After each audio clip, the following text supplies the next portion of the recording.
vocês acham se hoje fosse implementado, por exemplo, o ensino da linguagem silenciosa dentro das escolas?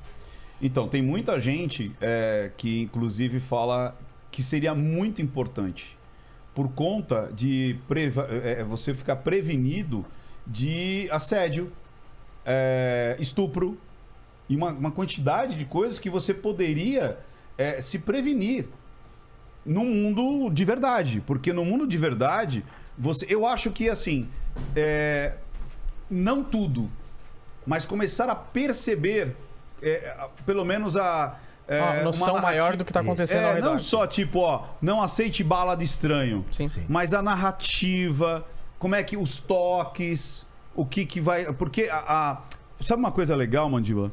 As pessoas acreditam que o estupro, ele é violento. Principalmente, eles acham que... Primeiro, eles acham que todo estupro é violento.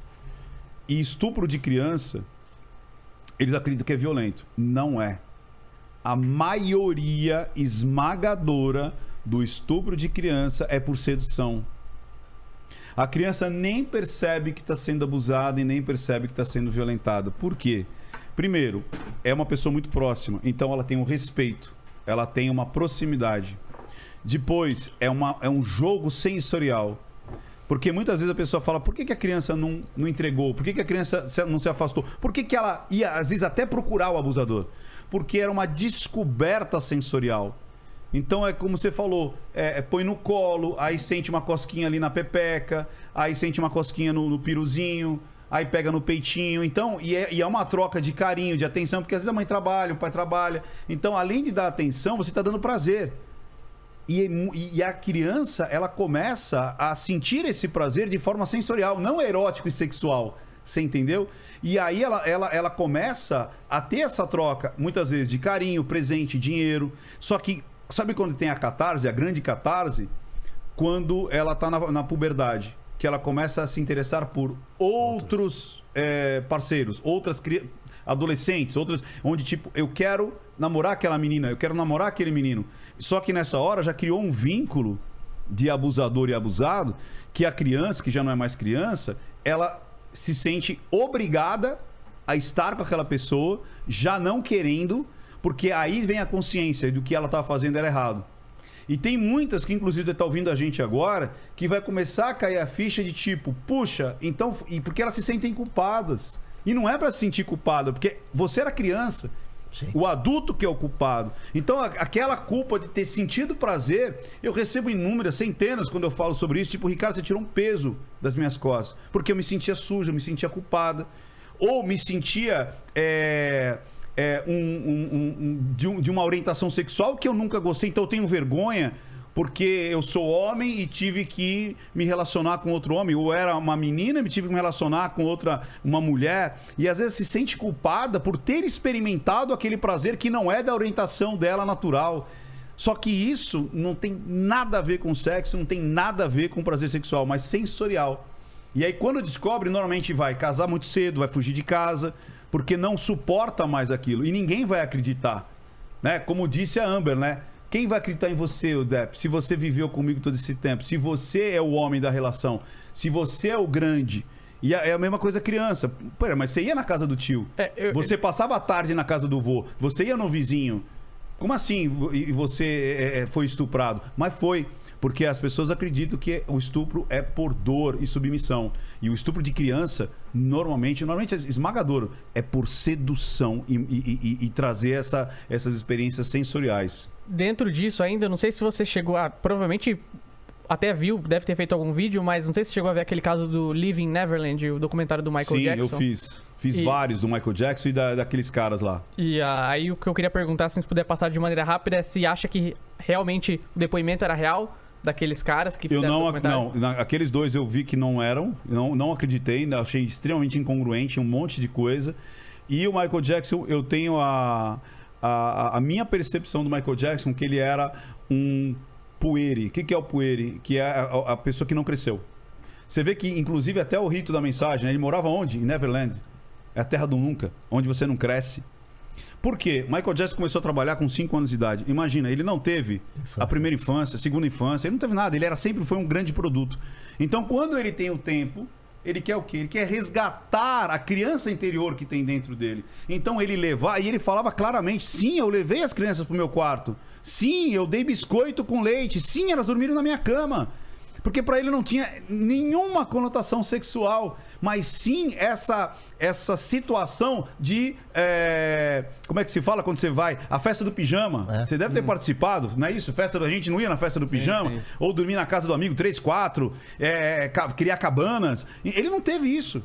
Então ele buscava esse prazer, era um prazer com as crianças, mas não um prazer sexual. E quando ele fazia as declarações dele, eu havia muita congruência em relação a isso. Tipo, qual é o mal que tem? É óbvio que, de novo, na nossa cultura ocidental ou até mundial, você não tem essa... não é aceito você estar com crianças, não é aceito você dormir com crianças, principalmente na mesma cama. Mas no transtorno dele de se tornar sempre criança, de ter um parque de diversão, de ter um zoológico, de morar em Neverland, você começa a perceber que não é uma pessoa comum, não é uma pessoa que tem uma psique sadia, mas que ele abusava, eu não creio que ele abusava, não. Posso falar do cara lá do Oscar? Pode, mas só para finalizar isso do documentário do Michael Jackson... ficou provado alguma coisa no final das contas? Pelo que mostrou até hoje, que foi que esse mesmo foi provado que os caras não estavam falando a verdade. O Macaulay Culkin depois mesmo falou, cara, nunca teve nada em relação, e foi o cara que mais... que falou que foi abusado, depois que o Michael Jackson morreu, ele disse que não foi abusado. O próprio falou que o pai e a mãe obrigou ele a dizer que foi abusado. Mas não desse documentário. Outro que tava nos processos lá de trás. Nas antigas, Depois ele falou, não, eu não fui. Eu fui obrigado a falar pelo meu pai e pela minha mãe. Então nunca se teve algo extremamente contundente dizendo que foi. E esses dois foi o inverso, né? Eles defenderam o Michael Jackson durante as acusações lá atrás. E agora só eles vieram pro documentário... falando o contrário. E ele foi absolvido agora. O Michael Jackson, ele chegou no final lá e tipo que não tinha elementos ali para o que eles estavam dizendo. E mais ainda, né? Fizeram um arrastão. E você sabe quando o americano quer fazer arrastão, meu amigo? E não encontraram tudo, né? Absolutamente nada de pedofilia nas coisas do Michael Jackson. Entendi. Nada. Nem imagem, nem vídeo. E é o seguinte, cara. O Jorge sabe muito bem disso. O cara que rouba uma caneta, daqui a pouco ele rouba uns negócios, daqui a pouco e deixa rastro. O bandido deixa rastro. E a mesma coisa quando você pega um cara que é pedófilo. Ele não tem só um viés. Ele está contaminado com aquilo. É muito fácil pegar. Ele vai ter imagem, vai ter vídeo, vai ter algumas situações. Uma lembrança, alguma coisa. Você entendeu? Lembranças e cheiro, que é uma coisa que eu vi no Biden, né? Não sei se você viu. Sim. Que ele tem ele ficava muito nas crianças e fazia isso aqui nas crianças. Porque tem uma parafilia de você imprimir o seu cheiro no outro. Como que eu vi um vídeo que, por exemplo, tinha uma criança na frente dele, ele abaixava e cheirava a criança. Isso, então ele gosta tanto snuff, chama snuff, né? Tanto eu cheirar peças infantis, então calcinha, cuequinha, e eu também imprimir o meu cheiro na criança. Então você vê muitas pessoas que às vezes ficam... Então, isso é um dos toques, né? Ver um adulto botando a mão muito perto da boca e do nariz da criança é porque ela deu uma esfregada ali no saco, no seio, e ele coloca aquilo para começar a achar que... Entendeu? Até para a criança, às vezes, até acostumar com aquele cheiro e sentir... Entendeu? Mas o prazer dele eu dei uma roçada e botei na boca. Tipo, como eu não posso botar tipo meu pau na boca, né? Eu dou uma roçada e ponho na boca da pessoa, no nariz da pessoa. Mas o Biden fazia isso? Tem muitos vídeos ele fazendo isso. Mas foi provado alguma coisa contra ele? Ele pega aqui no peitinho aqui do lado, né, da menina. A menina, tipo, dá umas coisas, ele vai lá e de novo pega no peitinho. Tem vários vídeos que ele... E não aconteceu nada com ele? É aquela velha história, né? De novo, né? A linguagem silenciosa da mídia, da informação, você põe o que você quiser. Entendi. Você passa o que você quiser. Em cima da sua pergunta, né? Você acha que valeria a pena ter isso na escola? Com certeza. Você com entendeu? certeza. Até para um aluno perceber no outro. Entendeu? Entregar, tia, tem um cara que tá tá passando estranho. a mão no peitinho na hora da Pronto, educação você física. entendeu? É uma situação que você teria muita coisa. Evitaria muita coisa, né, cara? E ensinar de uma maneira lúdica. Sim. As expressões, o que pode tocar, o que não pode tocar. Você vê, uma conversinha tranquila de 15, 20 minutos, você já teria todo um horizonte, né? É. Quer dizer, então E vou te falar mais ainda, sabe para quem? Para os educadores. Sim. Que é o que eu tô vendo. Você sabe que até mães olha que interessante isso. Mães de autistas estão procurando muita linguagem silenciosa e estão tendo resultado. Pra entender... Porque eles têm muita dificuldade, alguns aspectos autistas, eles não conseguem se expressar para os seus genitores. Então, acham que eles são muito frios. Só que eles têm um jeitinho deles de fazer essa codificação. Teve uma mãe que identificou que o rito da mensagem, por isso que eu falo, não é só expressão, não é só corpo. Quando ele queria estar grato por algo que a mãe fez, ele catava os bonequinhos, que nem seu filho tem lá, e botava numa sequência em cima da cama. Então ele cuidava dos bonequinhos. Era tipo assim, você cuidou de mim, então eu cuido dos bonequinhos. Então quando ele se sentia cuidado da mãe, ele cuidava dos bonequinhos, cara. Olha que legal. Que legal. É a coisa que é o preço que, cara, não se paga, entendeu? E eu recebo isso, né, Rian? Constantemente, mães de autistas dizendo, eu utilizo muito a linguagem silenciosa. Aí, mãe de autista, pedagogo, tudo que é. Porque quando essas pessoas. Cara, a mentira não é só o que a gente fez aqui. A mentira, às vezes, é um pedido de ajuda, é um pedido de socorro. Porque a pessoa tem vergonha de, às vezes, falar a realidade. Ela tá sofrendo o assédio. E tá fugindo. E tá fugindo. Ela tá sofrendo o assédio ou os maus tratos e tá fugindo. Às vezes o Lênin. Você acha que o Lênin não passou expressões ali pros amigos? Talvez você tivesse percebido se você tivesse visto alguma coisa quebrando o Estado quando ele vinha de casa, logo naquela situação de se libertar ali da mulher, da companheira, sei lá de quem que era dele. Então, olha o quanto que é importante. Não, cara, é na escola, é na vida. Sim. Porque a mentira, muitas vezes, é um pedido de socorro, é um pedido de ajuda. E a pessoa tem vergonha de relatar o que ela está passando. Às vezes é o filho que está sofrendo bullying, às vezes é o colega que está sofrendo um relacionamento abusivo em casa, um patológico. Às vezes é um vovozinho que já se acha um peso, porque é velhinho. E aí você põe um cuidador, o cuidador dá uns tapas na cara dele e ele não fala nada, porque se ele reclamar, o filho ainda vai achar que ele é um peso. E aí você fala, e aí, pai, tá bom? Não, tá tudo bem. E a tá sociedade legal. te obriga, né? Você ser falso hoje em dia. Você tem que ser. Boa. Né? Você tem que. Ou tem que estar bem, né? Você tem que colocar no Instagram que você tá bonito, você tá bem. Quer dizer, tudo aquilo é apenas uma estampa, né? E antes de chegar aqui, eu tava perguntando pros meninos, a gente tava falando de TV aberta, alguma coisa, né? Olha, um pequeno tema, quanta pauta você teria para trabalhar, para você fazer. Demais. Então, e aí não ver, você entendeu? Abrir espaço para essas situações, né? que você Não, consegue. que nem, olha quanta coisa que a gente aprendeu com o Jorge hoje. E eu sempre vi o Jorge na TV aberta, o quê? Tá mentindo. Não tá mentindo. Mentindo ou não? Quer dizer, os caras é subaproveitado. Você não consegue, você fica travado. Fica travado. Que é show só. E é só aquilo. E aí, Jorge? Ah, tá mentindo. Aqui é tá... show Aí eu e falava assim, poxa, dá informação não é culpa dele. Eu tô dizendo que é culpa do sistema de entretenimento que só pode entregar aquilo ali. O podcast trouxe essa liberdade. Né? Porque você tem condição de abrir o horizonte, a pessoa te conhecer intimamente, né? Quer dizer, é muito diferente. Não tem nem comparação. E fazendo o gancho, né, da gente falar do pedido de ajuda, pega o Oscar.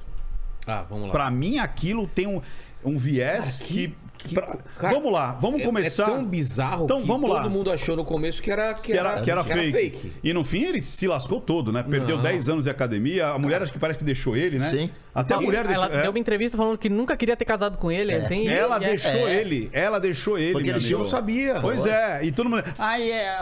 arruma tudo fake, tudo fake. Quando eu vi aquela cena, eu falei, cara, primeiro, você fez luta.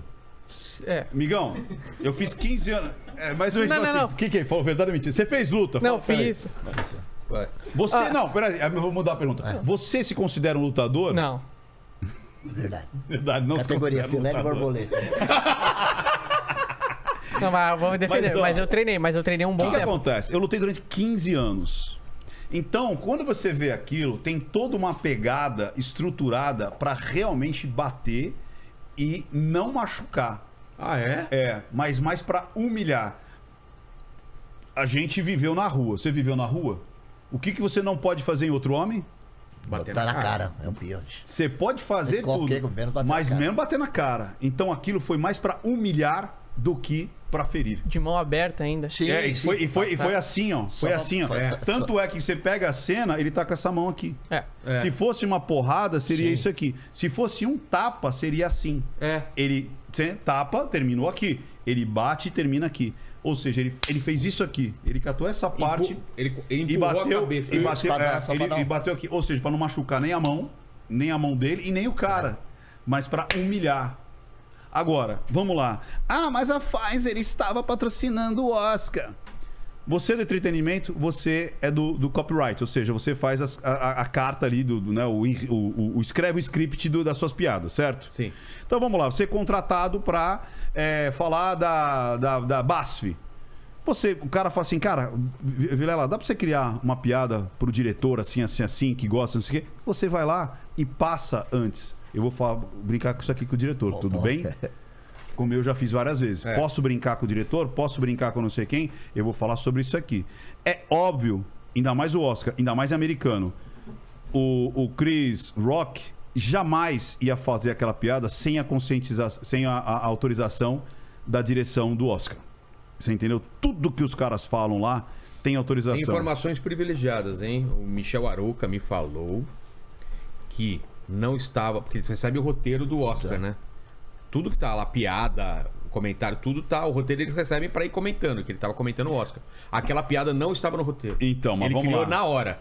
Mas isso não quer dizer que seja E aí- patrocinado pela Pfizer. Exatamente. Então você pega a Pfizer e vai falar do quê? Porque imagina, a mulher do cara que vai ganhar o prêmio vai estar sentada na primeira fileira.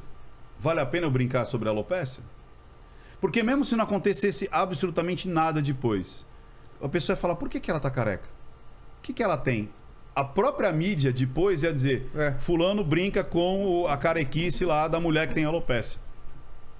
A mídia já estava pronta para ir para cima do negócio. Ah, mas você acha então que é? Essa parte sim. Ah, a reação é que não era esperada. Exatamente. Ele Ah. perde o controle ali.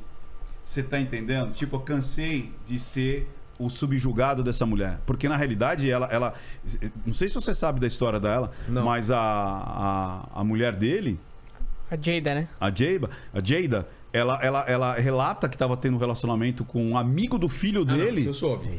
Então, tipo assim, e falam que ele era extremamente muito humilhado na relação. Então acho que chegou uma hora, tanto é que se você ver a cena, não tem o ponto da virada. Eu queria ver o ponto da virada, eu falei assim, teve ponto da virada? Teve ponto da virada? E quando eu arrumo esse ponto da virada... Eu não vejo, que só era vejo ele rindo e depois ele indo Então, pra lá. mas ela, porque a gente só vê aquela reação que ele fala, tal coisa, ela faz assim. É, virou o olhinho. Só que quando ele anda para o palco, ela tá rindo. Ah, é? Quando ele bate, ela tá rindo. Quando ele diz, o Will Smith acabou de me socar, ela tá rindo. Quando ele fala, tira o nome da mulher, ela tá rindo. Aí quando eles percebem que é algo que não foi ali combinado, é engraçado, aí que ela se fecha. E o público atrás se fecha. Ou seja, ali teve um sequestro de amígdola, com certeza. Sequestro de amígdola? Sequestro de amígdola. É quando, Que é isso? sabe quando você tá dirigindo, alguém te fecha e você, filha da paz, você sente aquilo que... Aí você vai atrás de costura e... Aí depois você fala, que merda que eu fiz. Sequestro de amígdala? Você chama sequestro de amígdola. É quando o ego da tua sombra toma frente e você faz assim, ó. Cara, esse não era eu. Realmente não era você. Não era você Entendi. na parte que você considera legal e a parte egóica de se relacionar com os outros. Mas você tem essa parte sombria, suja, que sabe, que vai em momentos de estresse, ela vai tomar conta. É o Jack Ride, sabe aquela coisa? É exatamente isso. Nós temos o Hard e o Jack.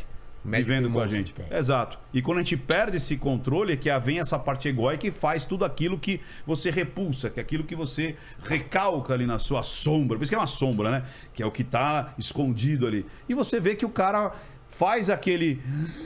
E ele vai lá e quando ele volta, ele ainda volta rindo, né? Tipo, e quando ele percebe a merda, aí você vê uma fisionomia realmente de tristeza. E ele só sabe falar, tire o nome da mulher da minha boca, o nome da minha mulher da sua boca, tire o nome... Sabe aquela quando não sabe o que falar e repete exatamente as mesmas coisas? E aí você fala, cara, pra mim tinha o enredo, tava ajustado, Você acha que tava, então? Só que aquele negócio, sabe aquela brincadeira do Garrincha? Vocês combinaram com os russos? Ou seja, não combinaram com ele. E chegou uma hora que o cara... Porque aquele negócio, é o rito da mensagem. Como é que tava o relacionamento deles? O que esse cara ouviu antes de chegar lá? Você tá entendendo? E aí a panela tá aqui em cima e ninguém sabe. Aí o cara explodiu. E o cara explodiu. Então, eu acredito que sim, havia a combinação de brincar com a alopécia dela, com a carequice dela, porque isso ia render mídia, com tapa ou não, isso ia render mídia. Ah, você viu que chato? O cara falou da carequice dela. Nossa, que cara desagradável. Nossa, que macho escroto. Ah, não sei o quê. Pô, brincou com algo que não era legal. Blá, blá, blá. Isso já ia dar uma mídia pra Five. E qual é a expressão dele? O que vocês viram do Chris Rock? Porque Ele parece não que ele não tá entendendo nada, né? Ele fala, uou! E outra, quando ele fala que ele põe o pé... Porque assim, é engraçado. Ele vai pra frente, ele né? se protege, ele põe um pezinho pra trás, ele firma o pé, ele faz isso aqui, que ele já tava desde o início ali. E aí ele parece que quer ouvir alguma coisa. Porque parece, verdade. Ele faz meio que assim pra ouvir. E quando ele toma, ele fala, uou! E quando ele toma, ele faz isso aqui. Ele fecha o punho e faz... E aí depois ele dá aquela parada. E segundos depois ali... O que é esse fechar o punho? Cara, ele ia revidar. Ah, é? Tava claro que ele ia revidar. Na hora que ele toma, ele já...